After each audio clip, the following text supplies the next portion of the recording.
Bangun tidur tak lupa sarapan. Sarapan pagi, lontong ketupat. Salam hormat saya ucapkan untuk seluruh hadirin yang terhormat. Assalamualaikum warahmatullahi wabarakatuh. Hai halo Sobat Gips. Perkenalkan, saya Safira Damia Hafiza dari SMP Negeri 1 Banjarbaru, Kalimantan Selatan. Hari ini Safira mau mendongeng tentang anak yang pemberani menghadapi seluruh rintangan di desanya. Ada yang tahu siapa? Kalau belum tahu, yuk dengerin sama-sama cerita Safira pada kali ini yang berjudul Jawara Sang Penyelamat Desa. Pada suatu hari di desa Aranio, hiduplah seorang anak tunggal yang bernama Jawara. Jawara dikenal sebagai anak yang pemberani, baik hati, dan tak kenal lelah. Ia sering membantu tetangganya yang kesusahan, dan juga sering membantu ayahnya di peternakan. Ayahnya pun sangat pekerja keras untuk mencari nafkah. Pada suatu pagi, Jawara pergi untuk mencari pakan hijauan untuk para ternaknya di kandang. Ia pun pergi mencari di sekitar desa Aranio. Sesampainya ia di toko, ia pun langsung membeli pakan tersebut dan hendak kembali ke kandangnya. Saat di perjalanan hendak kembali, ia melihat seorang kakek yang tampaknya kesulitan untuk membersihkan halaman rumahnya. Halaman rumahnya begitu kotor sekali. Saat ia lihat lebih dekat, ternyata Jawara mengenali kakek tersebut. Kakek tersebut ternyata sangat dekat dengan ayahnya. Kakek itu bernama Kakek Daud. Ia pun langsung menghampirinya. "Kakek Daud!"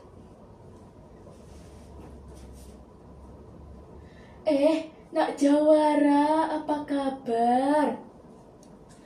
"Baik, Kek. Bagaimana denganmu?" "Iya, baik juga. Apa yang nak lakukan di sini?" "Di sini tadi saya sedang mencari pakan hijauan, Kek. Dan saat hendak ke kandang lagi, ternyata aku melihat kakek sedang membersihkan rumah. Dan tampaknya begitu kotor, Kek. Apa yang sedang terjadi?" "Iya, nak. Ini semua karena ulah warga desa yang tak bertanggung jawab. Lihatlah, lingkungan rumah tetangga kakek pun juga kotor, nak. Kakek sangat bingung kenapa mereka sangat tidak mau mendengarkan nasihat dari kakek. Bahkan sampah-sampah ini pun mulai tercecer di seluruh desa kita, nak." "Astaga, ini sangat buruk. Kalau begitu, Jawara akan mencari solusinya. Bagaimana caranya agar warga desa kembali taat peraturan dan menjadi desa yang asri lagi seperti dulu. Kalau begitu, saya bantu ya, Kek, untuk membersihkan halaman rumah kakek." "Boleh, nak Jawara. Terima kasih sudah mau membantu kakek ya."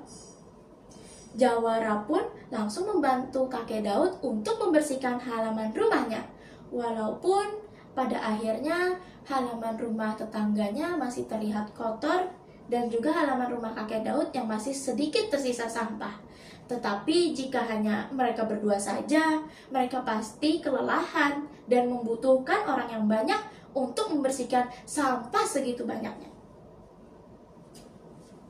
"Terima kasih anak Jawara sudah membantu kakek. Kakek titip salam untuk ayahmu nanti ya, nak."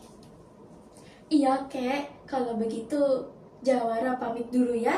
Sampai jumpa lagi, Kek." Jawara pun bergegas pulang ke rumahnya.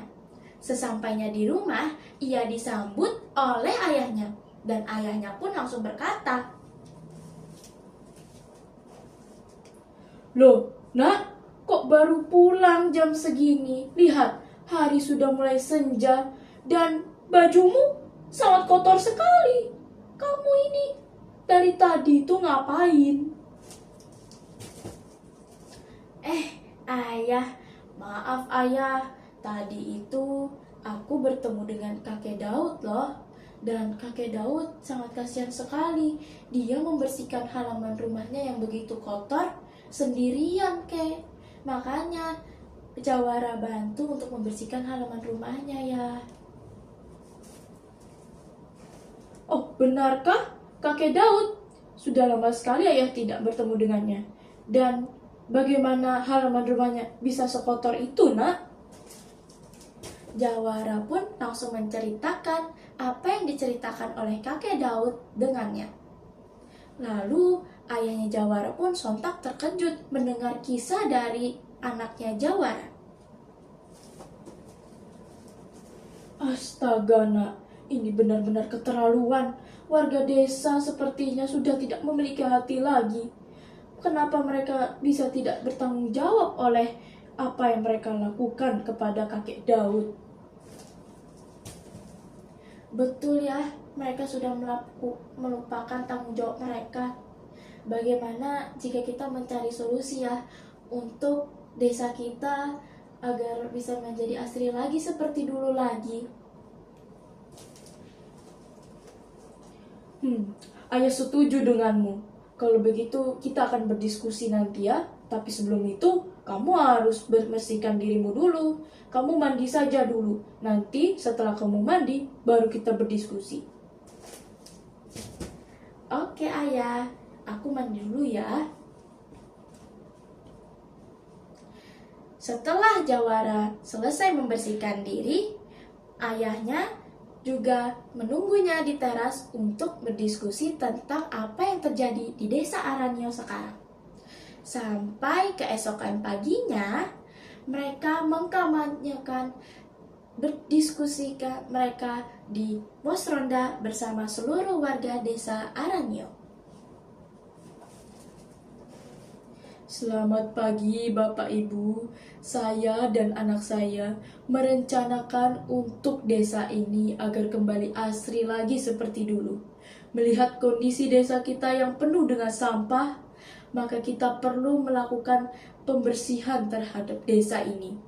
Bagaimana jika kita melakukan kerja bakti seminggu 2 kali di desa ini untuk bekerja sama satu sama lain dalam kerja bakti ini mewujudkan desa kita yang asri lagi. Kepala desa yang mendengarnya pun langsung terkejut dan senang mendengar hal itu. Wah, Pak, saya setuju sekali itu. Ibu-ibu, bapak-bapak, bagaimana? Kalian setuju kan? Tetapi salah satu warga desa dari mereka sontak terkejut mendengar hal itu dan mereka pun menolak salah satu itu, dan ternyata ialah Ibu Wati. Apa? 2 kali dalam seminggu kerja bakti? Gak mau. Yang ada kita jadi pembantu, Bu, Pak. Mendingan kita nonton TV aja di rumah. Sontak seluruh warga desa di situ mendengarnya pun terkejut.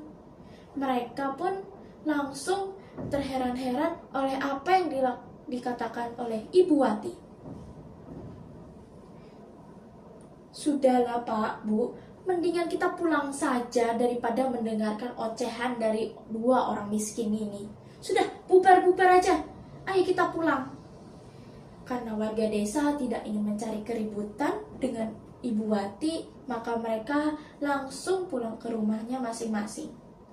Jawara dan ayahnya pun kecewa dengan apa yang diresponkan terhadap mereka.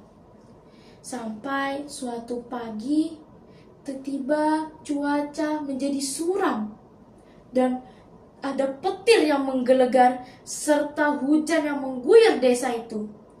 Dan tiba-tiba desa itu menjadi banjir.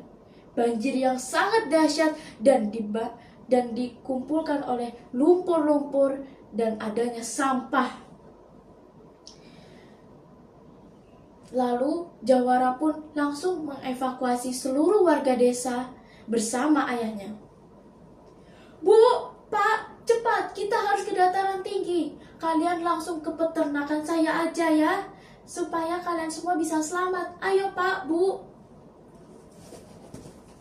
Ikuti saya ya Pak, Bu. Saat mereka hendak ke dataran tinggi, tiba-tiba mereka mendengar suara minta tolong. Tolong! Tolong! Jawara pun mendengarnya. Ayah, dengar gak ya kalau ada orang yang minta tolong? Sepertinya ayah mendengar juga, Nak. Jawara pun langsung melihat siapa yang minta tolong itu. Dan ternyata ialah Ibu Wati. Ia tertiban oleh pohon yang besar sampai kakinya tidak bisa bergerak dan berjalan lagi. Ya ampun, tolong Nak, tolong. Nak Jawara minta tolong kaki saya tertiban pohon. Jawara pun langsung menolongnya. Ayo Bu, saya bantu. Kita angkat sama-sama ya. 1, 2, 3. Akhirnya, ayo Bu, saya bantu. Kita harus cepat ke dataran tinggi ya. Dan setelah Ibu Wati berhasil terbebas dari pohon tersebut, akhirnya mereka sampai di dataran tinggi.